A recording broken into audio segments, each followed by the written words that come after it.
And the Gridiron Address is back for season 2. Week 1 of the NFL is finally here, and it was an eventful week. I know this panel is going to have a lot to say, a lot of mixed emotions here, and we're just going to jump right into it. If you've watched Boom at all, you're going to know all these guys. They're all super familiar. They've been on the show a lot before last year and in the off season. We're going to kick it off with my good friend Chris and his Pittsburgh Steelers. I mean, Chris, Pittsburgh has a pass-heavy offense. Rodgers kind of lit it up through the air, and the ground game wasn't really that effective like we're used to seeing from Pittsburgh offenses in recent memory. It came down to the wire. The Jets played a really good game. 60-yard field goal to win it late in the fourth. That is exciting stuff from Chris Boswell. And, Chris, I wasn't really expecting this to be a game this close. I thought Pittsburgh was going to win it relatively handily. I didn't have a lot of faith in the Jets going into the season. Do you think that the Jets are better than I and some others anticipated? And could Pittsburgh's offense have finally made a step up with Aaron Rodgers at quarterback? Well, the Jets have had time to kind of get what they really struggled with last year together. Obviously, the run game looked a lot better. And, really when it came with the Steelers, we did look a lot better. I mean, I don't think any of us expected this to be one of the biggest shootouts that we had this week. 66 points combined is really not something we expected. I think Aaron Rodgers looked really good. But, yeah, this against the Jets, I thought it was going to be close, and it was. It was a lot more high scoring than you would have expected. And Jason, what are your thoughts on this performance? Is this two evenly matched teams, or is one team or the other playing up or down in competition? It was a heck of a game, man. Very exciting to see the flip-flop of the quarterbacks, with Aaron Rodgers on the other side and now Justin Fields. Just quickly, Justin Fields, he played a heck of a game, man. What a performance with 3 touchdowns, 2 rushing, 1 passing. He belongs. He did great in the Jets uniform. He did not disappoint. Breece Hall is a beast. 107 yards out the gate, no rust. He looked great. But I have a little questions about that defense. They had 4 sacks on Aaron Rodgers, but you gave up, a game-winning drive. You gave up 4 touchdowns to Aaron Rodgers. Aaron Glenn, where's that defense at? The mean green was not there, but a heck of a battle. I have a feeling these teams may meet in the playoffs. I mean, it's pretty crazy. Again, week 1, but a heck of performance from both teams and 2 quarterbacks who needed redemption for this year on the right path. So great job to Aaron Rodgers and Justin Fields for a hell of a performance. And Shannon, do you think the Jets are better than some expected? And do you think we're finally going to see Pittsburgh's offense make a leap? The Jets were better than what we thought, but only for week 1. We are not ready to say that yet because the Jets will Jets, if you know what I'm saying. But as far as Pittsburgh, on the other hand, it was smart for them to nab Aaron Rodgers, and they look even smarter right now by doing that. Aaron Rodgers is the first quarterback since Ben Roethlisberger to throw 4 touchdowns in a game. So this was a great team effort by the Steelers. I'm a little worried about the Steelers defense because, you let Justin Fields handle biz, and that's not good considering the fact that you've got 2 of the best quarterbacks in your division alone. So I'm a little worried, but good team effort from both teams. Great game. Great job. And Carson, what are your thoughts on this game from the Steelers' perspective and the Jets' perspective? Well, I just got to say, we haven't seen the Steelers' offense look like this in a while. Obviously, you had Matt Canada in there. He was awful. You bring in Justin Fields and Russell Wilson, and the offense looked okay for a little bit, and then Russell Wilson dropped off a cliff. I think this is probably the best Pittsburgh offense that we're going to see, but I still don't have super high hopes. First off, I know how this goes with Aaron Rodgers, and I'm saying this as a Green Bay fan, so I'm allowed to. He's going to play what he played well tonight. He played very well tonight. He still has some mobility issues that I am worried about. But what Shannon said, this team is smarter than ever before, and Aaron Rodgers is a huge part of that. You could say anything about him, his darkness retreats or whatever, but he is a genius when it comes to football. He is a brilliant football mind. So I am optimistic about the Steelers' defense. At the same time, I am cautious because I just don't know how Aaron Rodgers is going to look as the season goes on. So that's really my biggest worry about this. I also would have liked to see a little more from Jalen Warren. I was super high on him. Um, I think he sat behind Najee Harris for too long. He did not play super well this game, and I believe Jason brought it up. Aaron Glenn and that defense did not perform super well. I'm going to go ahead and say that is the owner's fault. Robert Saleh had that defense incredible, and they completely ruined it to try to keep Aaron Rodgers happy. So, um, yeah, I'm gonna be optimistic about the Steelers team right now. I don't think they're gonna make the playoffs, unfortunately. I wouldn't be surprised if they miss. And Jason, we're going to move right along, and we got to talk about your New York Giants. They had a rough one. They lost to a very good Commanders team, 21-6, but you would have liked to see something out of them. They didn't look good on the defensive side of the ball. They looked atrocious on the offensive side of the ball. Jason, what are your thoughts after this week 1 loss? We played absolutely horrible, unimpressive, unenthusiastic on both sides of the ball. It was a horrendous performance from the New York Giants. After coming out of the preseason with lots of fanfare, I was extremely excited about this team, and I saw zero excitement from that team. Mike Kafka, that offensive coordinator, what are you doing? The play calling is horrendous. 0 for 2 in the red zone. You look terrible. The run game was non-existent. I mean, come on, man. I mean, 24 yards for man, I'm just so aggravated here.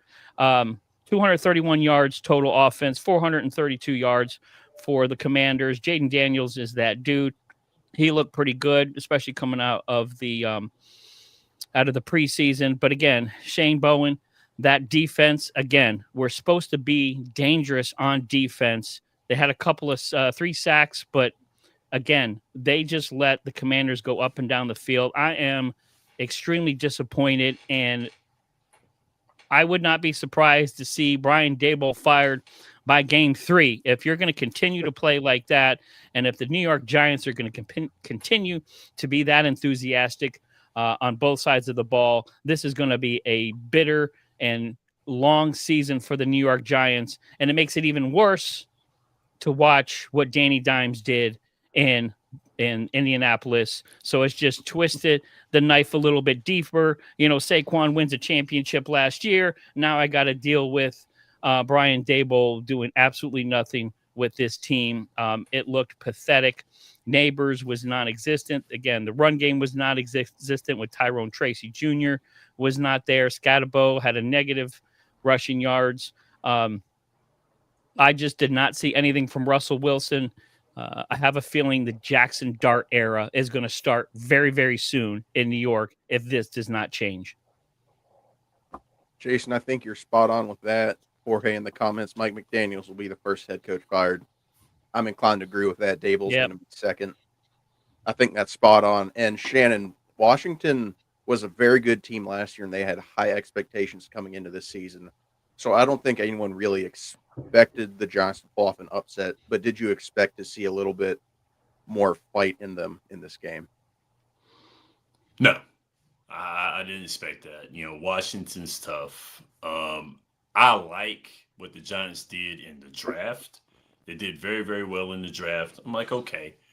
And then putting this team together. But looking at the NFC East, that's a tough division. So it's hard having to maintain that competitiveness with a squad like this. You got the reigning Super Bowl champions. Then you have the Washington team that's on the come up.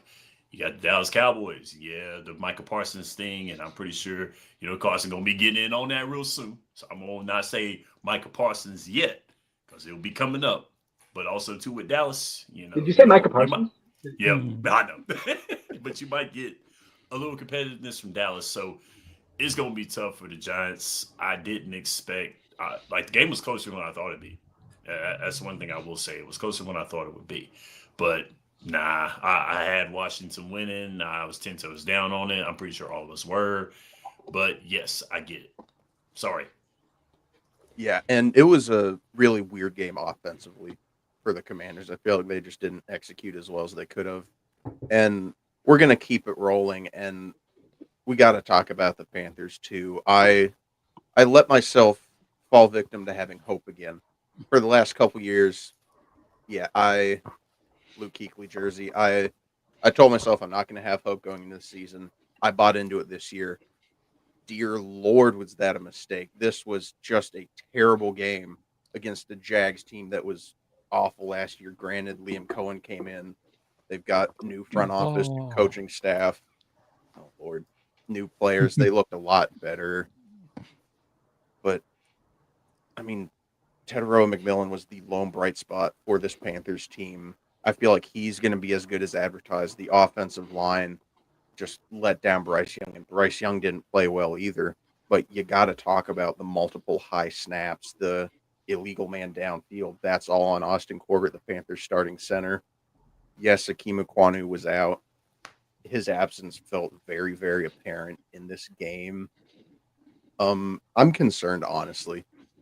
Shannon, I know you cover the Panthers a lot on your own show.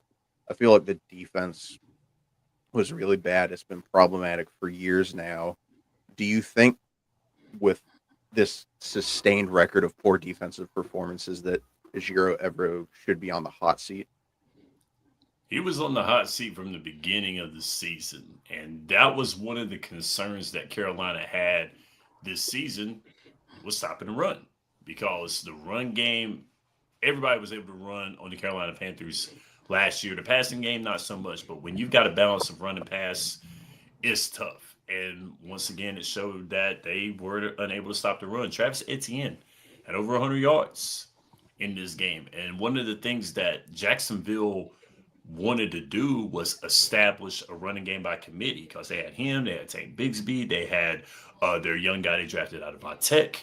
And so it was, we didn't know who was going to be their starting running back. And they were going to employ them into the passing game more than anything because of their inability to run the football. But then all of a sudden, they were able to run the football. So it was like, okay, we don't need to worry about that. We can run the football all day long. And so that hurt because Carolina had a problem area there, was stopping the run, and they showed yet again. So, Evero, I like the guy. I really do.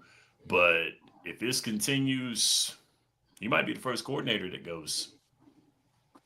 And Shannon, I'm a little bit surprised that he kept his job going into this season because, yes, Derek Brown was hurt early last year.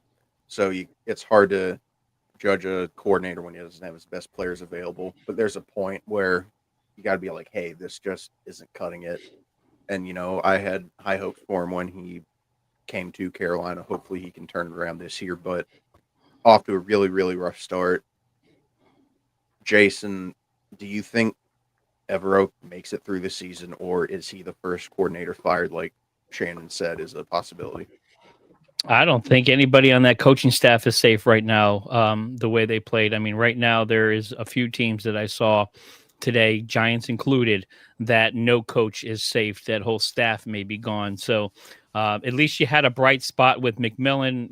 As a Giants fan, I didn't see one bright spot. But, yeah, the Panthers, that offense, and Bryce Young, I had high hopes for you, man. You looked good at the end of last season, and you came in today and just regressed again. Like I don't get it. He's finally has some weapons.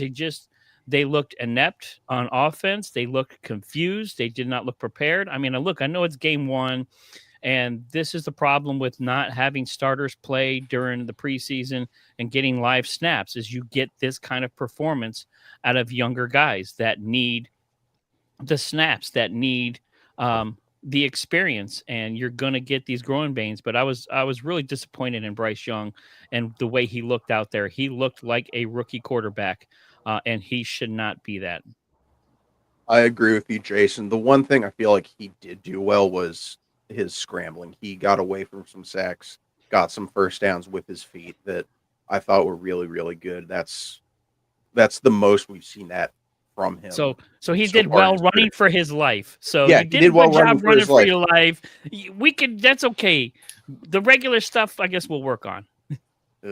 Yeah, again, just trying to find the lone bright spot. That's I all I trust got me. for this game. I understand, but wholeheartedly.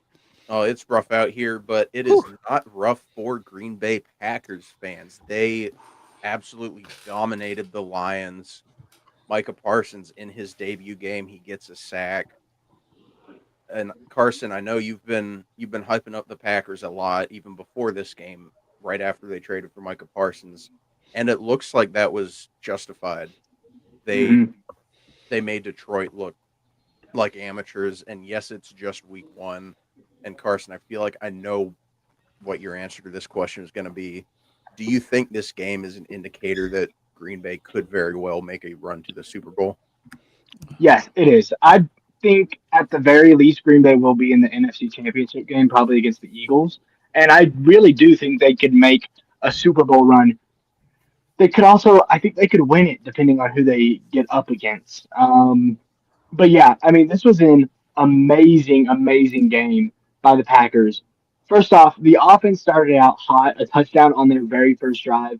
Jordan Love looked amazing. He had 6 completions in that first drive to 6 different receivers. That's really the strength of this Packers offense outside of Josh Jacobs and this offensive line is just how many weapons they have. So Jordan Love was amazing, really all game, but especially in the first half. 188 yards, 2 touchdowns, 16 for 22. And in the second half, he didn't really get that many chances. It was much more geared towards the run because they were already just up 13-7, or I believe it was 17-3 at the end of the first half. And then the defense, I thought was really the story. Held an amazing, I don't know if I'll say amazing since Ben Johnson is gone, but a very, very good offense to 13 points.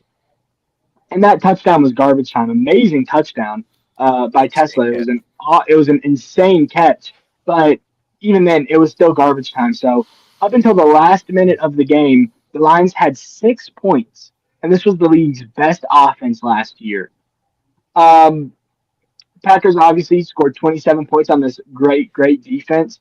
Aiden Hutchinson is back, and that was really the premier matchup on Packers offense was Zach Tom versus Aiden Hutchinson. And then even when Zach Tom went out, the backup, I don't remember his name, but he came over from the Eagles, and the backup held up really, really well. So this offensive line is great. This passing attack is great. Josh Jacobs obviously is great, especially in the second half. He was amazing.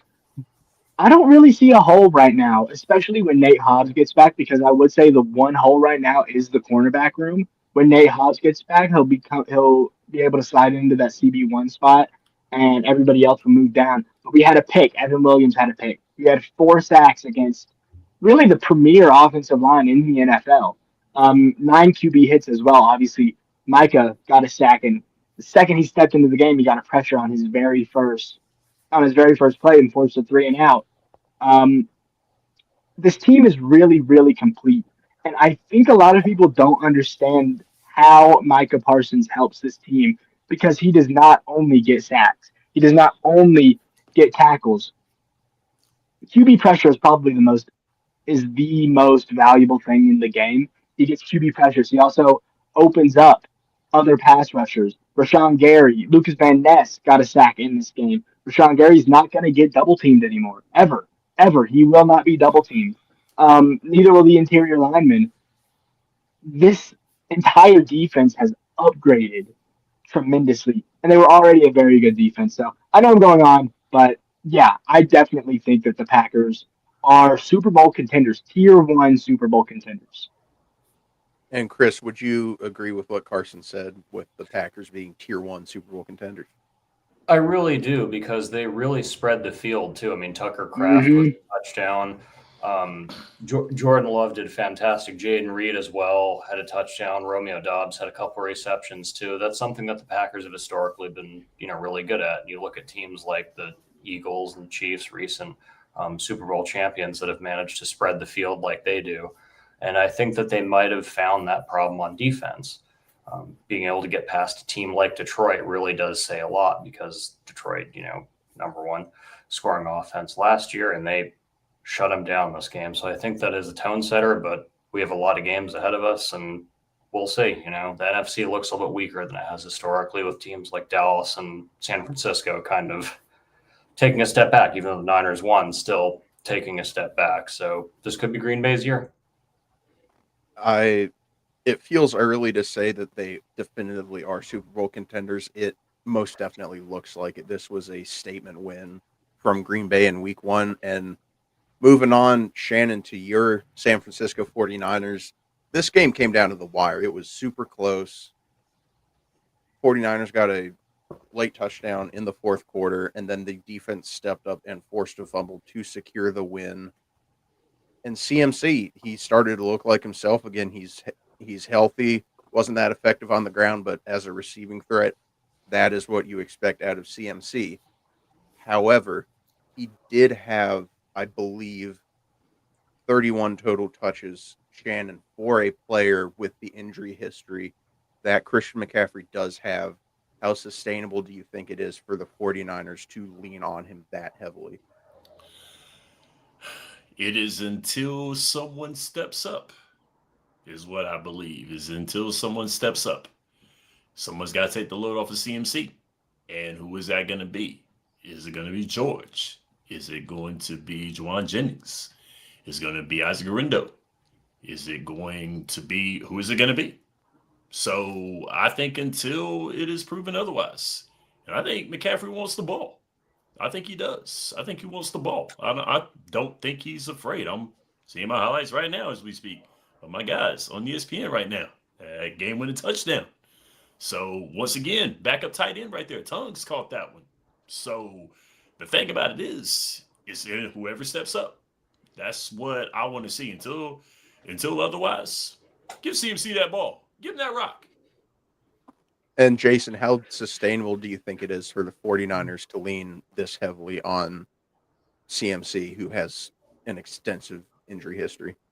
Well, if history has provided any information, it is not. And I'll tell you what, man, let me give kudos to the San Francisco 49ers for rope-a-doping everybody for thinking that like CMC was not going to play in this game. He was injured. He was hobbled. Like they had him in a boot. I think he was on life support at one point in time with like all the injury reports. So great job to the 49ers for rope-a-doping everybody.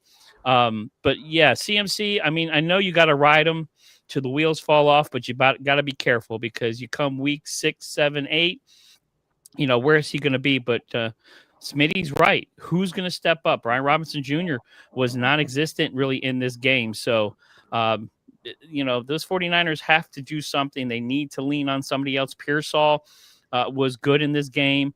Brock Purdy had some questions and some questionable throws. So, I mean, you can't rely on CMC to dig you out of the hole because at some point in time, you're going to need to temper him back. Because, 31 touches in the first game is a lot coming out of preseason, coming off of being injured last season. So, the 49ers, you better watch it because you're dancing on dangerous ground right there.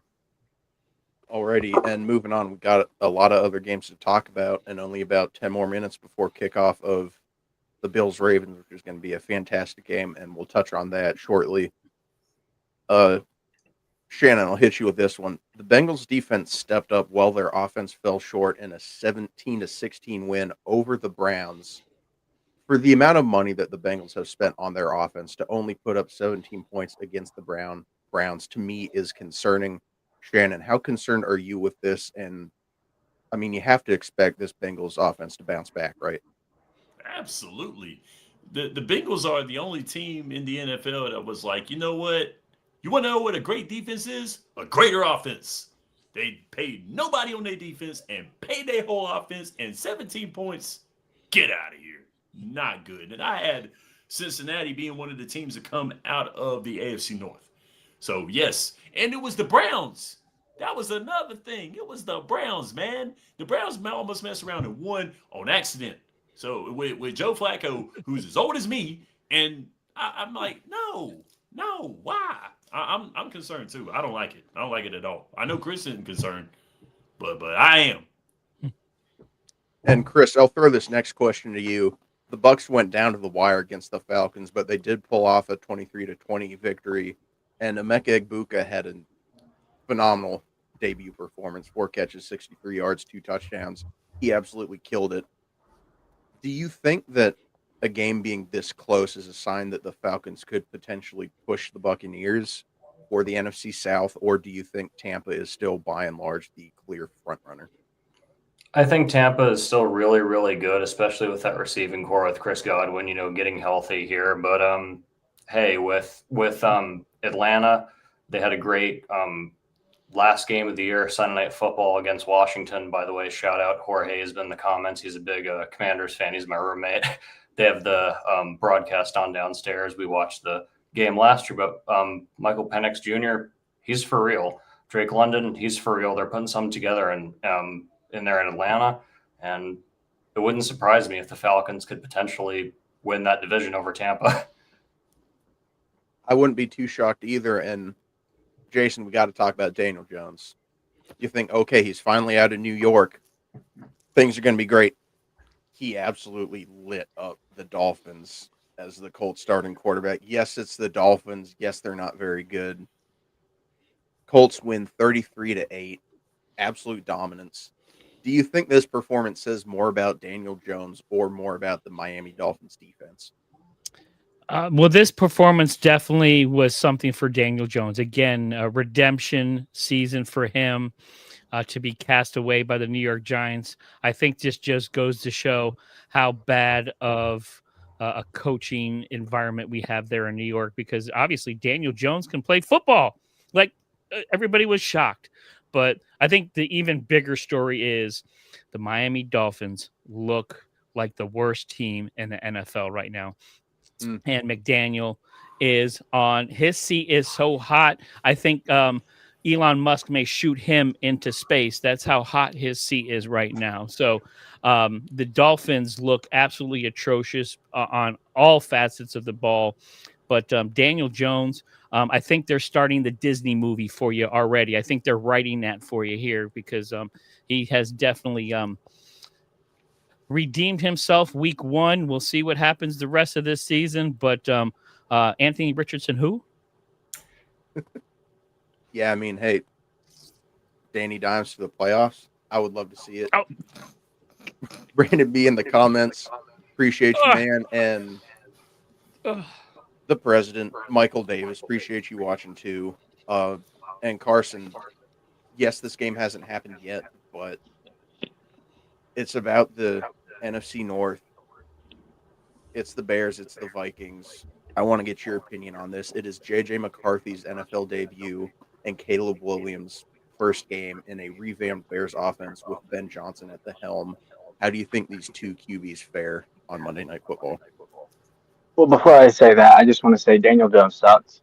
But I actually am excited for this Vikings-Bears game. I think it's going to be a pretty good QB matchup. I think both of these QBs are in pretty good systems.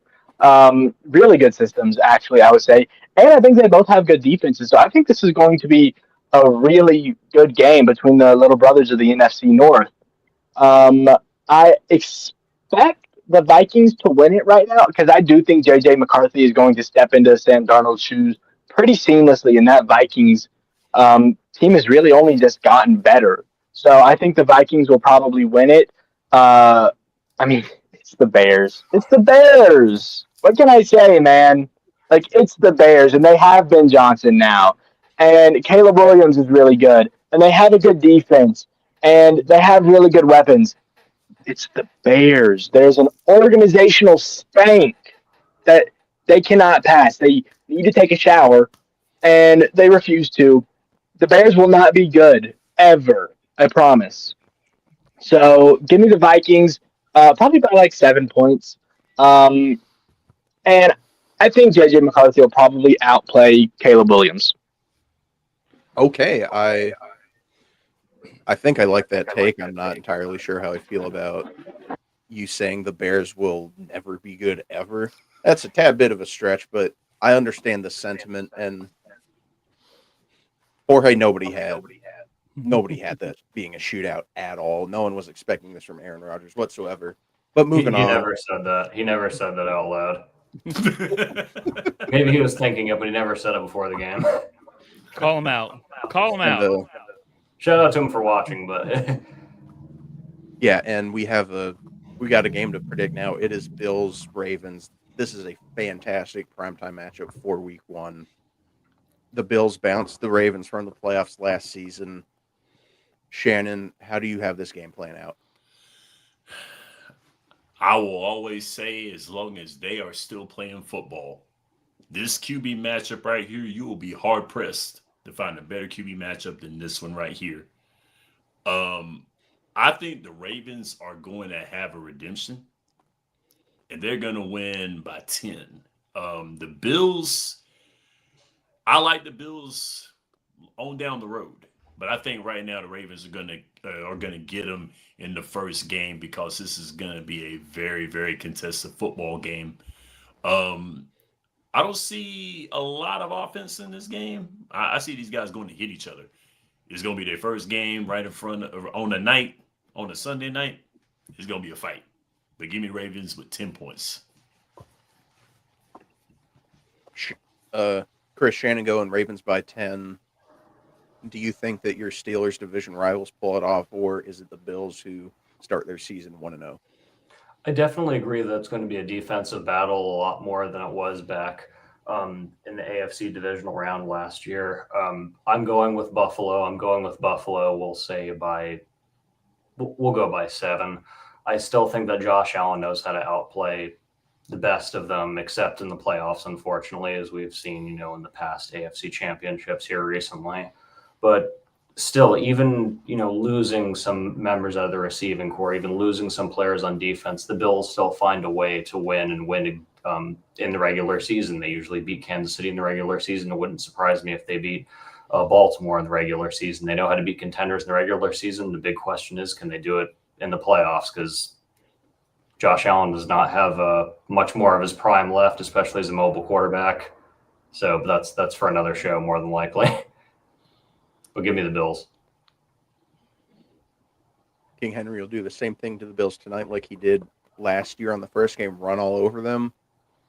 I'm inclined to agree with that. I do think Baltimore is going to pull it out. I think it's going to be a good game, though. I'll say Ravens by 3. Unpopular opinion, Ravens, Bills, Chiefs, Bengals shouldn't play each other until at least week 10. I kind of like having these big-time games this early in the season. But One or two of them add some parity. I get it having later in the season to maybe build up some suspense when playoff seeding's more contested at that point. But Jason, how do you have this game playing out tonight?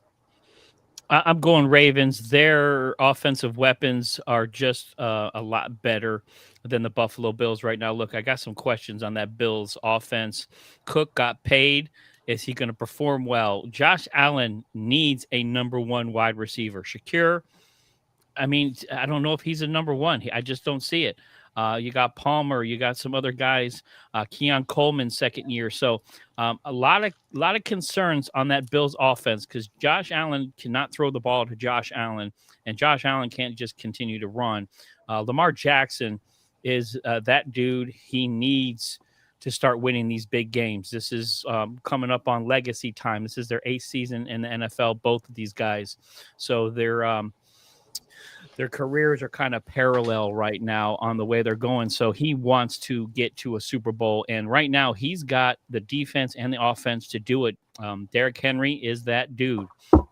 He's got a heck of a wide receiving core. I want to see what D-Hop does with a real quarterback. That's so exciting that he finally gets to play with a real quarterback. I think he's going to be very underrated in this game. So give me the Ravens 24-17. I think they beat the Bills. They just got way too much offense. Buffalo, too many questions. And Carson, before we end the show tonight, how do you have this game playing out? Yeah, I'll keep this quick just because I know that kickoff is about to start. I'm going to go ahead and take the Ravens. I think week one, if anybody's going to be rusty, is going to be quarterbacks and receivers in that passing game. I do still expect this to, I mean, these two quarterbacks are amazing, but I think King Henry is the difference. I will say I don't think Josh Allen needs a wide receiver one. I think he's one of those quarterbacks who just elevates all the people around him. I also disagree with Chris. I don't think that he's let anybody down in the playoffs. I think his defense has let everybody down in the playoffs. So I am going to take the Ravens because in the regular season, I feel like these two QBs are pretty well matched, and I really trust the Ravens defense a whole lot more than the Bills. So give me the Ravens. I think it'll be close, though. Give them to me by 7. Okay, and some stuff there, Carson, that I wish we could unpack, but it's time to end tonight's show, and that has been week 1 of the Gridiron Address. Shout out to these 4 guys for coming on. I greatly appreciate it. Thanks, everybody, for watching, and we will be back week 2 for another show, and